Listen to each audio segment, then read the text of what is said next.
The Dutch East India Company employed 50,000 workers, maintained a private army of 10,000 soldiers, and at its peak was valued at somewhere between $8 and $10 trillion in today's money, more than Apple, Google, and Microsoft combined. It wasn't an empire. It was a publicly traded company with shareholders and dividends. In 1602, the Dutch Republic created this company to compete in the Asian spice trade. Over the next 197 years, it declared wars, wiped out entire populations, founded cities, minted its own currency, and controlled trade routes connecting 3 continents. When it finally collapsed, it wasn't due to military defeat. It was due to internal corruption, and the company's own employees immortalized that fact by reinterpreting the VOC initials as Vergaan onder corruptie, perished under corruption. The question isn't how this company accumulated so much power. The question is why no government in the world was able or willing to stop it while there was still time. If this kind of history interests you, subscribe and hit the bell. And tell me in the comments, had you ever heard of the VOC before? To understand what the VOC became, you need to understand the world that created it. In the 16th century, the Netherlands was emerging from nearly 80 years under Spanish rule. It was a small country with no colonial empire, no direct access to the spices that dominated European trade. For decades, the Dutch had operated as middlemen, buying spices from the Portuguese in Lisbon and reselling them to the rest of Europe. It was a profitable business, but an unstable one. In 1580, Portugal was absorbed into the Spanish Empire under what became known as the Iberian Union, and the Netherlands, which was in open war with Spain, suddenly lost access to its primary supplier. The Dutch response was straightforward. If the supplier was blocked, they would go directly to the source. Over the following years, dozens of small Dutch companies began organizing expeditions to the east on their own. In the first 6 years of these independent voyages, roughly 65 ships set out. On average, 1 in 10 never came back. Only a third of the crews returned alive. But those who made it back brought spices that generated profit margins of 1,000 to 10,000% over the price paid in Asia. The risk was brutal. The return, when it happened, was obscene. The problem was internal competition. Dutch companies were fighting over the same routes, the same suppliers, the same ports. This drove up purchase prices in Asia and drove down sale prices in Europe. The trade was destroying itself before it reached its potential. Johan van Oldenbarnevelt, the Grand Pensionary of Holland, the equivalent of the Republic's head of government, saw the solution. On March 20th, 1602, the Dutch government forced the merger of all competing companies into a single entity, the Verenigde Oost-Indische Compagnie, the VOC. The new company was granted a 21-year monopoly over all Dutch trade east of the Cape of Good Hope and west of the Strait of Magellan. In practice, that meant exclusive control over every route to Asia. No Dutch citizen could trade in that region without the VOC's permission. But the real innovation wasn't the monopoly. It was the financing model. To raise the capital needed for voyages lasting years, with ships that could sink and crews that could die, the VOC's founders created something that had never existed before. The world's first publicly traded company. Anyone could buy shares at the headquarters in Amsterdam. There was no minimum or maximum investment. A small merchant, a maidservant, a craftsman, all could become shareholders. And the shares could be sold at any time to anyone. The initial capital raised in the IPO of August 1602 was 6,400,000 guilders. 1,143 investors subscribed to the Amsterdam branch alone. Amsterdam provided 57% of the total capital. To manage the flow of those transactions, the Amsterdam Stock Exchange emerged, the first organized exchange built along modern lines that the world had ever seen. The VOC didn't just found a company. It founded market capitalism as a functional system. The company's governance structure was deliberately concentrated. 17 directors, the Huron 17th, or the Lords 17, made all strategic decisions. They were elected by the largest shareholders across 6 regional chambers. The Amsterdam chamber dominated, holding 8 of the 17 seats. Ordinary shareholders had no voice in operations. They bought shares, received dividends when the directors decided to pay them, and were shut out of any deliberation over where the ships were going or what they did when they got there. This created, from the very beginning, a fundamental separation between those who profitably risked the capital and those who concretely carried out the orders. But what made the VOC different from any company before or after? It wasn't the shareholder structure. It was what the Dutch government authorized this company to do. The Royal Charter didn't just give the VOC commercial exclusivity, it gave it the powers of a state. The company could declare war, it could sign treaties with local princes on behalf of the Dutch Republic. It could build forts, maintain armies and military fleets, arrest and execute people, mint its own currency, and establish colonies under its direct administration. No clear line separated the company from the state. In practice, the VOC was the Dutch state in the East Indies. At its operational peak in 1669, the company had 150 merchant ships, 40 warships, 50,000 employees, and a private army of more than 10,000 soldiers. The fleet of the English East India Company, its closest rival, returned with only 1/5 of the VOC's cargo tonnage. There was no real competition, and that power wasn't just commercial, it was territorial. In 1619, Governor-General John Peter Soon Cohen arrived at Java with a fleet, besieged the city of Jayakarta, burned what existed, and built over the ruins a new city he named Batavia, today Jakarta, capital of Indonesia.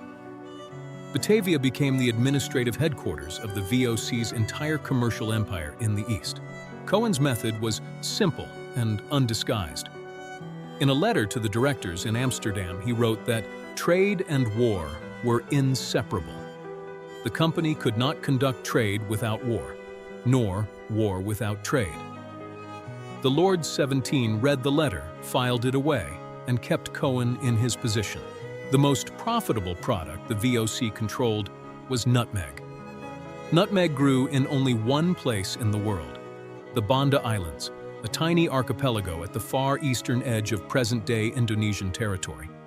Whoever controlled the Banda Islands controlled the world's supply, and the VOC wanted that control absolutely. In 1621, Cohen arrived at Banda with 13 ships, 1,655 regular soldiers, and 250 Japanese mercenaries. What happened over the following months was documented in contemporary reports, letters, and administrative records that have survived to this day. In May of that year, 44 local leaders, the Orang Kaya, were summoned for negotiations. They were massacred. Their bodies were mutilated and their heads impaled on bamboo poles for public display. Over the following months, VOC soldiers swept through the islands systematically. Houses were burned, populations were hunted down. Those who weren't killed were enslaved or expelled. Before the VOC's arrival, the Banda Islands had an estimated population of 15,000 people. By 1621, more than 90% of that population had been killed, enslaved, or scattered. The remaining land was divided into plantations for Dutch settlers, who used enslaved labor to harvest the nutmeg and deliver it to the company. The massacre was so severe that it actually drew a reprimand from the directors themselves to Cohen. Not for moral reasons, for practical ones. They had killed the workforce they needed to run the plantations. But what happened next reveals more about the VOC's structure than any other episode in its history. Cohen was summoned back to Amsterdam. He received a formal reprimand, and then he was reappointed Governor General of the East Indies, the highest position the company could offer.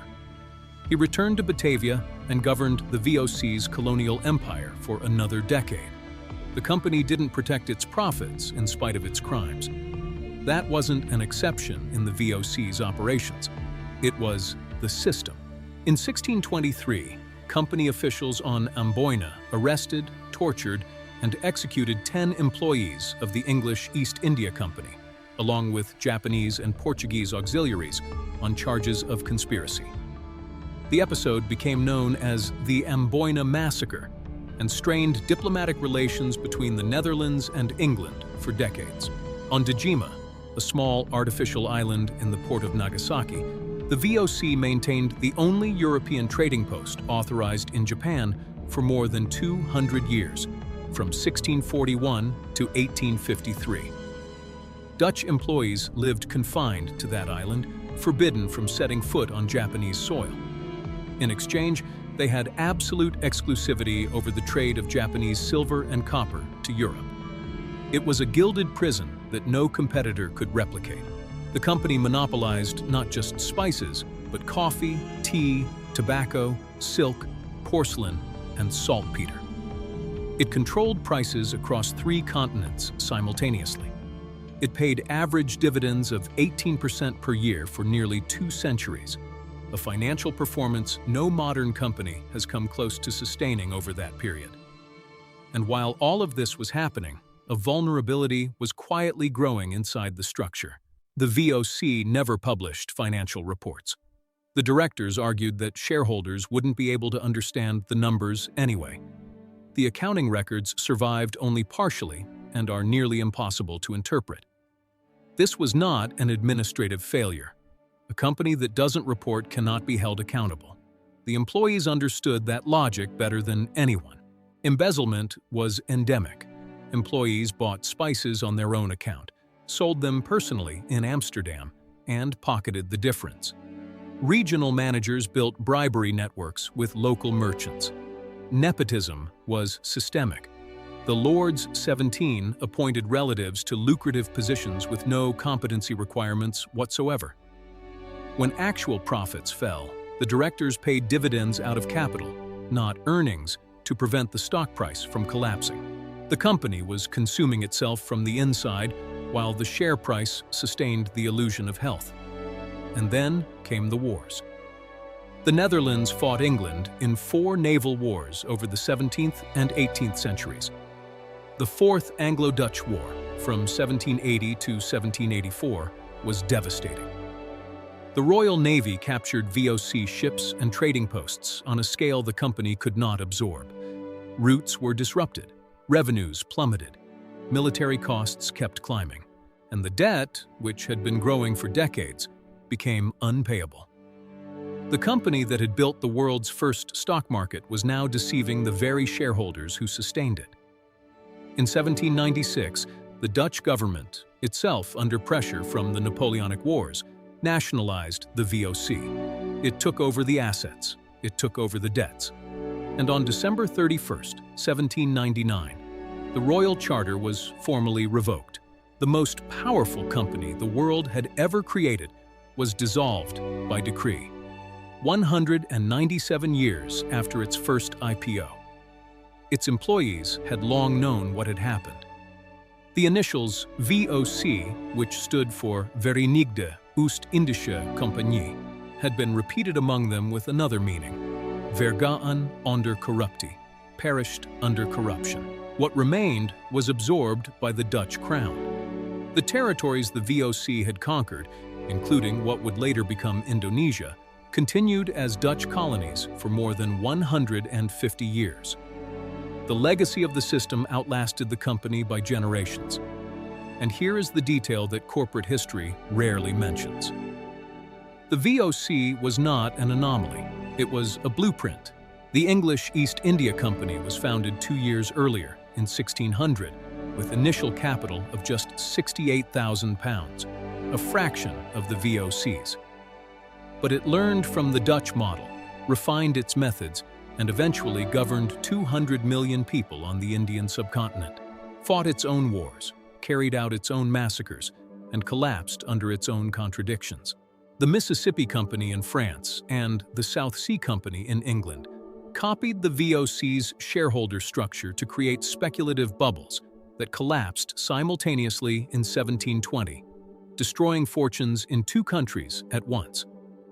Both reached market valuations of trillions of dollars in today's terms. Both conducted almost no actual trade.